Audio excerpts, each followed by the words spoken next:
go out on your Declaration of Independence tour. Yeah. It launches April. Yeah, April 6th, I think. All right, now I've seen you live, but for someone who hasn't seen you live, describe what they're going to see when you are out on tour. A fat guy doing a bunch of dancing and playing and having a whole bunch of fun. It's kind of like, I describe it as like a roller coaster ride. We kind of take you up and down and spin you around, and you get done and go, man, I want to do that again.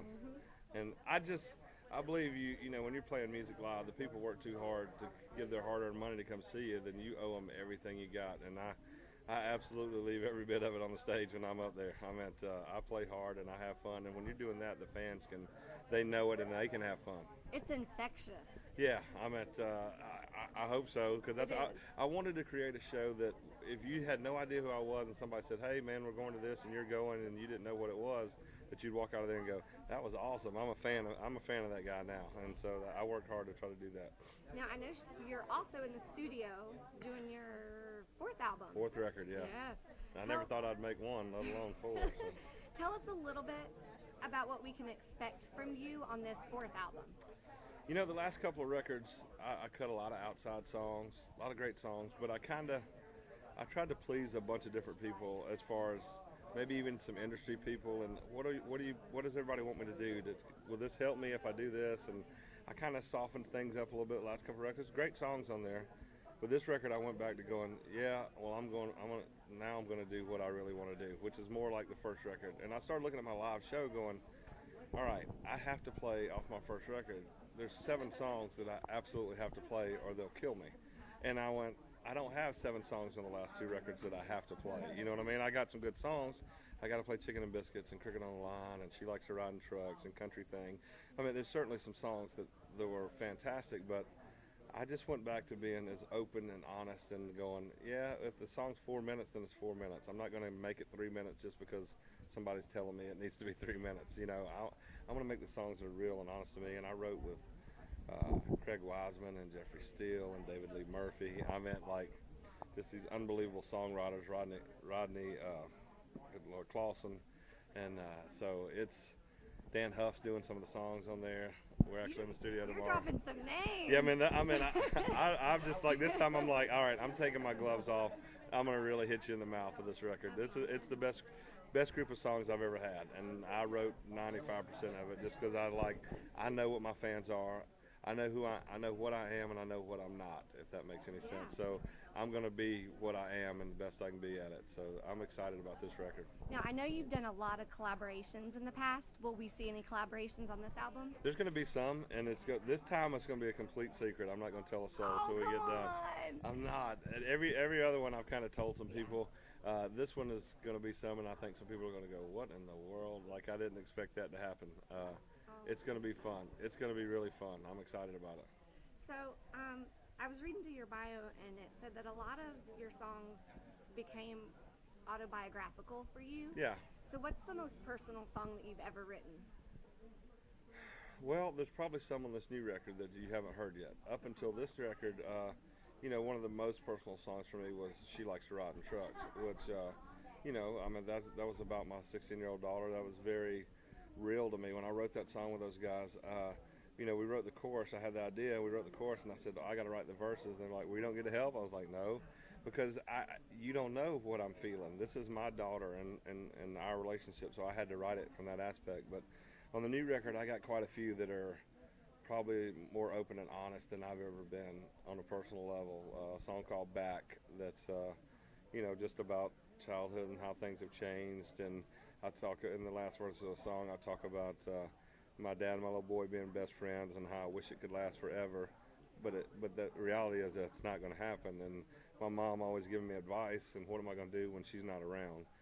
So that's very real to me. I mean, it was even hard to do those vocals because I'm like, I'm saying something that I know that's definitely going to happen, that there's nothing I can do about it, but it's real life. So there's some one of the other songs I wrote with Craig Wiseman is called Angels and Demons, and it's I think it'll be a song that if you playing it and you're riding in your car, I think you'll absolutely have to pull over. Like, it's going to be that kind of song where you're just going to go, it's just going to take you to a place that I think that you're going to go, I can't believe, like I got to stop for a second and get myself together. I mean, I feel like it's that kind of song. Good. I'm looking forward to it. Yeah, I'm going to buy the album now. I'm excited about this record. I really am. The most excited I've ever been about a record. Now, on your fun side, you do have your own line of Good Time Vodka and Moonshine. Yeah. Tell us a little bit about that and where we can get some. Well, and right now it's getting, I think it's in 7, 8 states right now. You know, every state has different laws, so they have to constantly go through this law and everything, and they're getting it. By the end of the year, it'll be everywhere. But you can go to goodtimemoonshine.com and order it offline, and it'll tell you where to order it. Okay. Tennessee should be coming online here soon. But it's Isn't Moonshine your buddy Matt Stillwell's thing? Is he a little mad? No, well, he can be a little mad all he wants to, but truthfully, mine is real, and no offense against Matt. I mean, but ours is the only real true moonshine that's made for sale on the market. It took a year with the government to get it approved. Wow. To be made in a still and to be made with sugar, which is every moonshine is made with fermented sugar. I mean, that's really what it is. I mean, if you don't make it with that, then it really ain't. And this is, and it's the only one in the country that's like that. And the vodka, I also wanted something different. I mean, I was like, maybe some ladies might not like moonshine. A lot of ladies like vodka, and so I was like, here's Belvedere, here's Grey Goose, here's some of the 3 or 4 best vodkas I've ever tasted. Make it taste like one of those, or get something that's comparable to that. And I think it's one of the best 2 or 3 vodkas I've ever tasted. So it's good. It's fun. It's exciting. I wanted it to be real and authentic, just kind of like me. Yeah. Yeah. When can we expect to see that new album? May 1st. May 1st. Yeah. Yay. Yeah, we're actually in the studio tomorrow with Dan Huff. So good.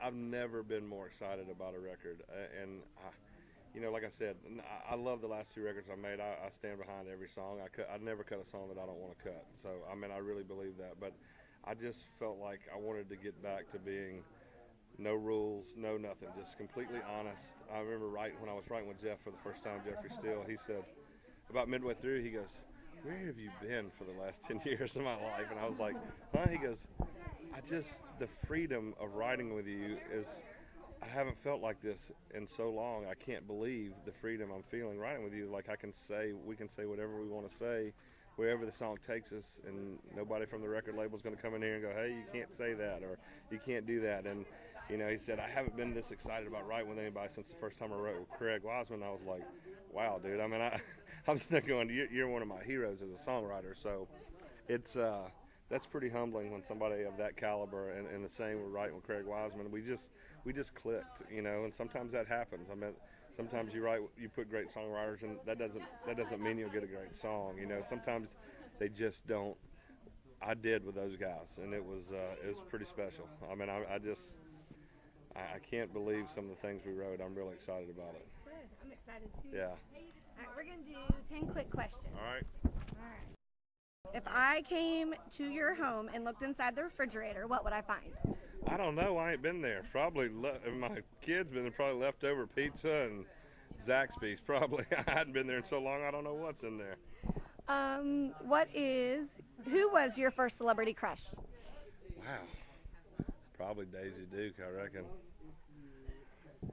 What is your motto or advice to live by? Wow, that's a good thing. Something that's always stuck with me my whole life is my mother said my whole life, God never gives you anything He doesn't intend for you to use. So that's stuck with me for long, for 42 years. So that's probably one that would stand out for me. Name 3 things that you cannot live without. 3 things I can't live without. Good Lord. Wow. I never really. That's a tough question. I never really thought about that. God, my wife, my kids, and Hamburger Helper. What is your favorite memory from childhood? Good Lord, I got so many. I was blessed with great parents, so I've had a ton of them. That'd be impossible to say. It's like asking me what my favorite song is. That'd be impossible. I mean, I've been really lucky. What's your favorite movie of all time? Man, I kind of break them. I'm a movie freak. I remember my guys on my bus get mad because I remember all the words to all the movies.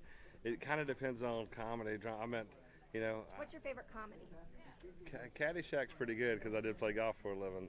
But Smokey and the Bandit might be my all-time favorite, to be honest with you. What's the ringtone on your phone right now?